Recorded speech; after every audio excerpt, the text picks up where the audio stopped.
Hello guys, I know this isn't my usual content, but the QWEL situation has had a bunch of new developments in the past 2 days, and I felt it was important to talk about it.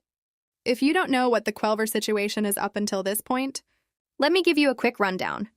Those who already know about the drama can skip to the timestamp on the screen.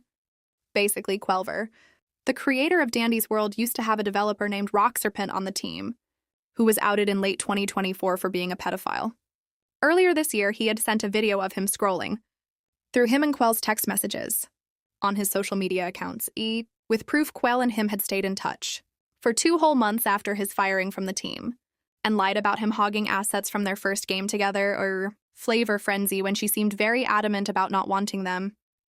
Later, several grooming victims of Rox, including the former Blush Crunch Discord community manager AI, came out and said that QWEL would often pressure them into staying in the Discord, silence them, or defend Rox. It was also alleged QWELVER knew about Rox being a pedophile before they even started their first game together. Anyways, after all this drama, ex-staff manager Joji came out on X and stated that QWELVER had sent them a cease and desist for speaking out. According to the cease and desist, he had breached the NDA, also known as a non-disclosure agreement, that he had signed halfway through working there. However, after reading the NDA and contacting the legal firm who she had sent the cease and desist to, he only got vague answers and found no breach of NDA. The fact that there even is a non-disclosure agreement he had to sign in the first place makes me think there might be even worse controversy they are not allowed to speak up about.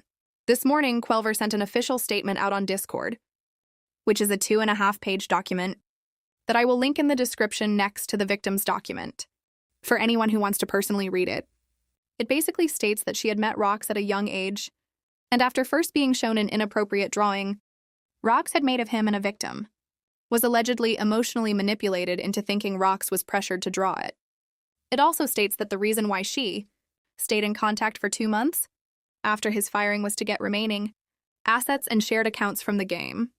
Though in their leaked text it seems very unlikely that was the case, as they seem to have had some causal chats, and QWEL showed significant lack of interest in obtaining the flavor frenzy assets. She proceeds to say, and I quote, "To suggest anything else is to ignore what happened," which is simply not the facts. The rest of the document is simply talking about the progress Dandy's World has made. It feels very vague, dismissive of the actual important allegations, and generally rushed. That is all the new developments, and remember, everyone's entitled to their opinions, so be respectful.